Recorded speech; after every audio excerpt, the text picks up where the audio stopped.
구독과 좋아요는 다음 영상을 만드는 큰 에너지가 됩니다. 뛰어난 협상가는 협상하지 않는다 시작합니다. 파트 1. 협상은 기획이다.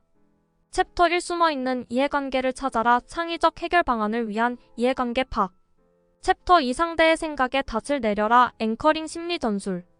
챕터 3 최선의 대안을 마련하라 합의에 대한 베트나. 챕터 4 모두를 만족시켜라 합의 가능 영역과 협상 목표. 챕터 5 불만 없는 양보를 하라 양보의 법칙.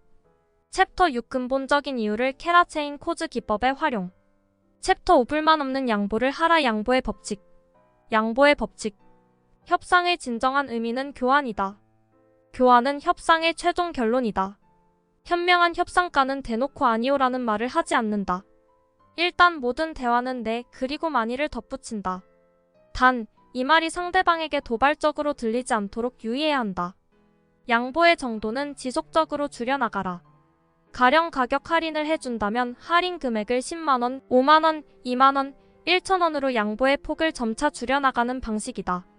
이런 경우 상대방은 마지막에 양보가 1,000원밖에 안 되니 더 이상의 요구를 멈출 가능성이 가장 높다. 이런 패턴에서 상대가 더욱 신뢰한다. 양보 금액이 점차 줄지만 그 상황에서 최대한 양보를 해주는 모습으로 보이기 때문이다. 이런 양보의 법칙은 가격뿐만이 아니라 기간이나 다른 상황에서도 적용할 수 있다. 양보와 반대급부로 교환을 요구할 때는 협상 단계마다 양보의 폭을 줄이면서 동시에 점점 더 상대방에게 어려운 대가를 요구하라. 그러면 마지막에 가장 작은 양보와 가장 큰 반대급부의 요구 순간에 상대방이 더 이상 양보를 요구하지 않고 수락할 가능성이 높아진다. 양보를 위한 조건.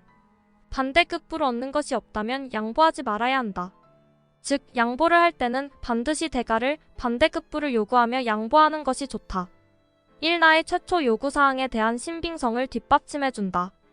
아무런 대가도 없이 그냥 양보한다면 이전의 제안이 근거도 없어 보이고 신용도 없는 사람이 되어버린다. 이 반대급부를 요구하며 양보를 하게 되므로 상대방으로부터 지속적인 양보를 요구받을 위험을 없애는 효과가 있다. 3. 서로 주고받으며 상대방을 만족시키는 협상이 된다. 이처럼 양보는 협상자 모두의 만족감을 높인다. 양보가 꼭 대등해야 하는 것은 아니다. 상대방이 원하는 양보와 내가 양보를 수용하는 대신 반대급부로 요구하는 것에 구태여 논리적인 관련성이 있을 필요는 없다. 그러므로 브레인스토밍을 통해 나에게 필요한 것과 상대방이 줄 수 있는 것을 광범위하게 검토하여 긴 희망 리스트를 만들어 준비해 놓으라. 이러한 양보들을 주고받는 교환을 통해 창의적인 양보 최대한 거래를 확장해 나가야 하며 이런 협상을 통해 새로운 가치 창출을 달성할 수 있게 된다. 첫 제안에 바로 예스라고 답하지 마라. 상대방의 첫 제안에 어떤 대응을 하는가에 따라 상대방의 만족도와 수용성이 달라진다. 파트 2. 협상은 심리학이다. 챕터 1 이게틀로 상대를 유혹하라 프레이밍 심리 전술. 챕터 2 성공적인 협상을 위한 7가지 법칙을 이용하라 예스를 이끌어내는 조건. 챕터 3 끝까지 유도하라 마무리 협상 법칙. 챕터 4 상대의 마음을 읽어라 협상에서 5가지 심리적 오류. 챕터 2 성공적인 협상을 위한 7가지 법칙을 이용하라 에 관해 집중 요약한다. 챕터 2 성공적인 협상을 위한 7가지 법칙을 이용하라 예스를 이끌어내는 조건. 1. 상대방과 좋은 관계를 형성한다. 우리는 우리가 잘 알고 좋아하는 사람의 요구를 수락하려고 한다. 심리학자 로버트 치알디니. 이러한 좋아함의 법칙은 인간 심리에서 매우 강력하게 작용한다. 2. 상대방의 인식과 비용을 조절한다. 쟁점이 되는 이슈에 대한 상대방의 인식을 바뀌게 하는 것 매우 유효한 협상 타결 기법. 3. 공통의 기준과 규범으로 공략한다. 협상에 적용할 유리한 기준 규범을 발견하고 그 기준으로 가장 설득력 있는 스토리를 만드는 1. 협상 과정에서 힘있는 발언을 할 수 있는 조건이 된다. 특히 상대방이 선호하는 기준을 예상하고 그 틀 안에서 나의 제안을 내세운다면 나의 제안 주장에 응하게 만들 수 있다. 4. 의사소통 능력을 키운다. 자신의 관점이 아닌 상대의 관점에서 상대가 얻을 수 있는 이익을 상대가 이해하기 쉬운 표현으로 바꾸어 설명하는 것이 중요하다.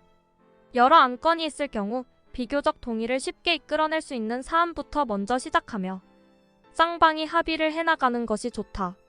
일반적으로 사람들은 하나의 주장 혹은 제안에 동의한 후에는 그 다음에 제안이나 주장도 받아들이는 경향이 있다.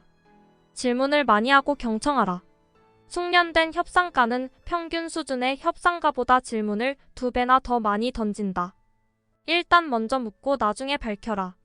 사람들은 대부분 재치 있게 질문할 때 그 질문의 의도나 목적에 대해 특별한 주의를 기울이지 않는다. 5. 쟁점은 하나의 패키지로 마무리한다. 협상에는 연관된 여러 안건과 쟁점이 있다. 이들 안건들을 하나하나 매듭 지으며 결론을 내면서 다음 안건으로 넘어가지 마라. 다만 각 안건들을 잠정적인 합의 상태로 두라. 그래야 여러 쟁점들을 공략하면서 움직일 수 있게 된다. 바둑을 둘 때에도 한쪽에서 끝장날 때까지 결론을 확정지어 두지 않고 여기저기 돌아다니며 두는 것과 같은 이치이다. 종국에 가서 끝내기 하면서 형국을 다르게 뒤집기도 하고 맞교환도 하는 것 아니겠는가? 6. 상대의 입장에서 쟁점을 조정한다. 역지사지로 생각해보기. 쟁점을 파악할 때는 문제와 사람을 분리해야만 한다. 문제의 규정과 해결 방안을 분리해야 한다. 서로의 차이점보다 공통성, 공동의 목표에 주목해야 타결을 위한 방향 전환이 가능해진다.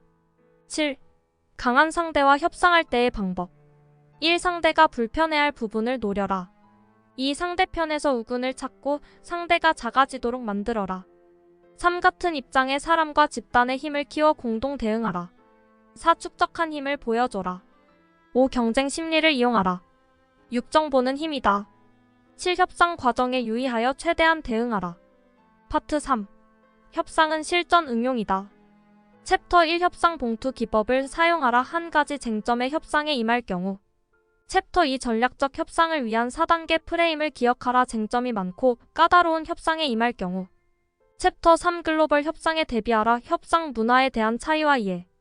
챕터 2 전략적 협상을 위한 4단계 프레임을 기억하라. 쟁점이 많고 까다로운 협상에 임할 경우. 협상은 기획이고 프로세스이다.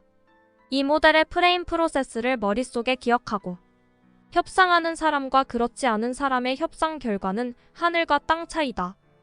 1단계 쌍방에 대한 베트남 및 평가.